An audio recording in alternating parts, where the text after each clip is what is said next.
My name is Angela Shallow. I'm the founder of SWAN, Strong Women Arise Network, and I'm in the WKTV podcast studio with Rebecca Dutcher of Red 66.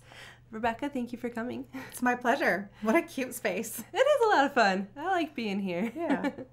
I invited you here because I wanted you to be able to tell us a little bit about you and what it is you do at Red 66. Sure. Well, I started Red 66, our own marketing agency, about 7 years ago after working for other marketing agencies. And throwback to Wyoming, at Rogers Department Store was my first job out of college. We work with clients all over the country and are kind of their outsourced marketing team, but that's not why I'm here. Okay, so you are here because you're going to be one of the speakers at SwanCon coming up Friday, October 7th. And you're going to speak about personal branding. Yes. So tell us a little bit more about that topic. Sure. Well, personal branding is kind of a passion of mine. It's a very popular topic just because it is so relatable once you really kind of unpack what it means.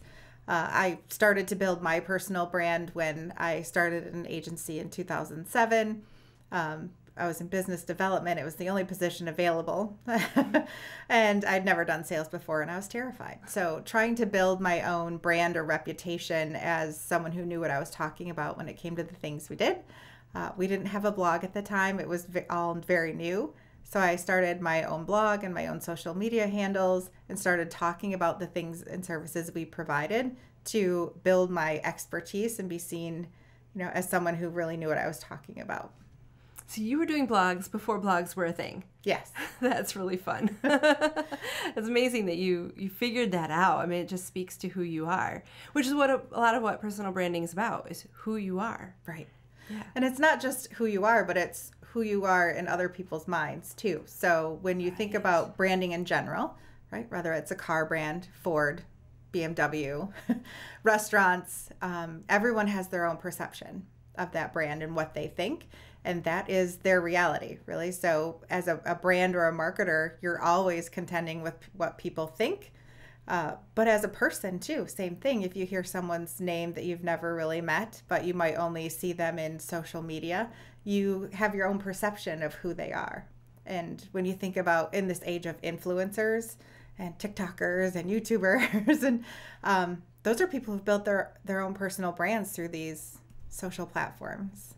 And anybody can do it. Anybody can do it. So even somebody who is not an influencer or maybe is not in sales or politics, they may still need to be thinking about their personal brand on social media. Sure. Yeah, community members, if you're especially like nonprofits and you believe in a cause and you want to help, share content and information and become a go-to kind of thought leader these days. Obviously politicians are building their personal brands, but everyone can, even, potential employees, right? So people who might be looking to change jobs or just change professions in general, new students, they all kind of need to establish their digital brand and their footprint so that people kind of take them seriously when they look them up online. Right. Yes, because that's what happens, right? Everybody Googles people. Mm-hmm. And that's how they figure out, is this somebody I want to get to know more? Right. And so if that personal brand is not in line with who you really are, someone might decide not to get to know you based on that. Right. So the work you're doing is very important. Thank you so much for helping with that. And anybody that wants to learn more about this, Rebecca is going to be speaking at SwanCon on Friday, October 7th. And we will have all the information that you need for that in the body of the post and in the show notes. Thank you so much for watching.